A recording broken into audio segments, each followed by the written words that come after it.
Good evening, ladies and gentlemen, and welcome to Jared Powley's Fragrance Reviews. Tonight, we're going to be looking at the magnificent fragrance by Tom Ford, which is called Effing Fabulous. This fragrance came out in 2017. This is part of his private blend line.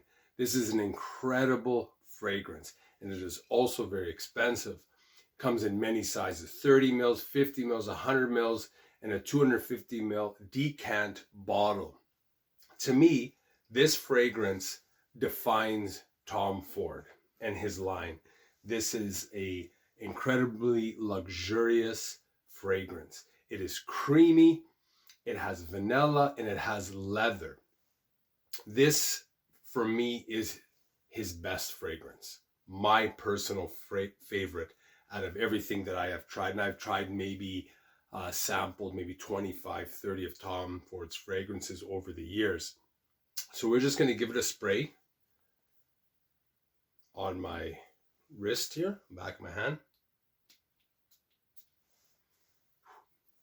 So it starts out only moderately sharp. It's not obnoxiously sharp, but you quickly get the vanilla, almond, and this fragrance dries down pretty quickly. And I notice with a lot of Tom Ford's fragrances, don't be too quick to judge them on the initial spray, because I know some of them, you spray it, and then, first 20 minutes, half hour, you're not too crazy about it. But once they die down, they become incredible fragrances. And this is mistakes I have made with Tom Ford fragrances in the past. I was way too quick to judge.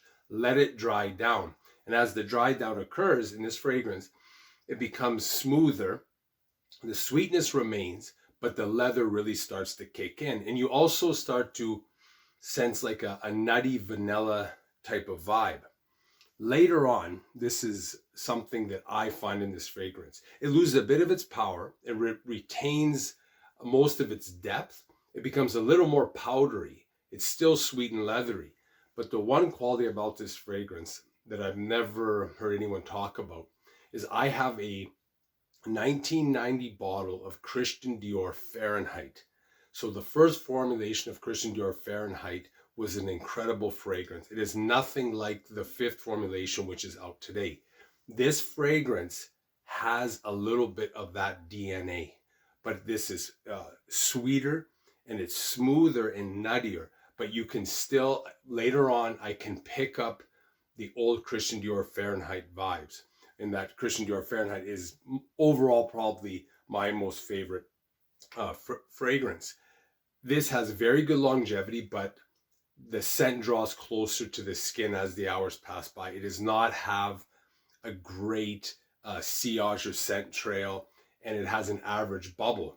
But it is a fragrance where all of a sudden you move or you raise an arm or what have you, and then you start to smell it again. And it's almost like there's this waft of air that is created by your motion, and you pick up the fragrance again. So it has this kind of mysterious, elusive quality where sometimes it's there and sometimes it's not. I would say anybody, even late teens, all the way up into their 40s or 50s, can wear this. This is fall, winter. I think this can be used as signature scent as long as you don't apply too much. I always usually apply 4 to 5 sprays, sides of the neck, back of the neck, wrist, and just a gentle dab. I don't rub. And I think that it can be used for, I think the women love this fragrance. It can be used for close encounters. As advertised, the top notes are clary, sage, and lavender. The mid notes are leather, almond, vanilla, and orris. The base notes are leather, tonka bean, cashmere, amber, and white woods.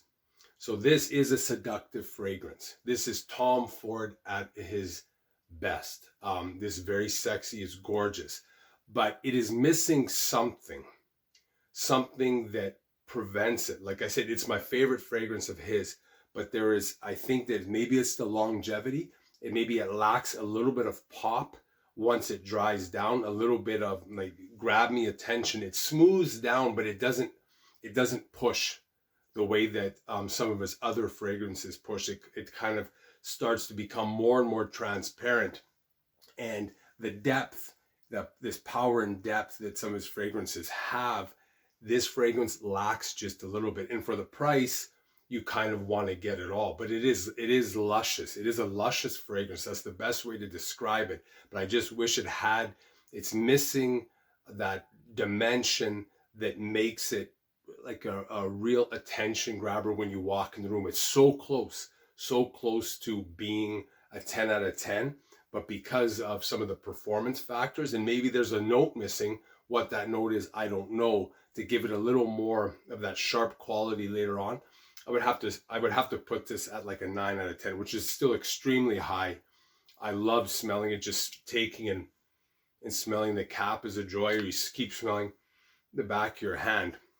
But again, with Tom Ford, don't be too quick to judge, because there is a great difference between the initial spray and the dry down, and even later on. There is definitely a three-part process to Tom Ford's fragrances. But again, for the price, always try before you buy it. And a lot of businesses that sell it, well, they're very good with the samples or the sprays, so you can spray a couple on your neck and you can be the judge. But overall, I give it 4 thumbs up. These thumbs are my toe thumbs. If you like this video, hit the like button, the subscribe button, and notification bell. And I look forward to seeing you next time. Thanks for watching. Bye for now.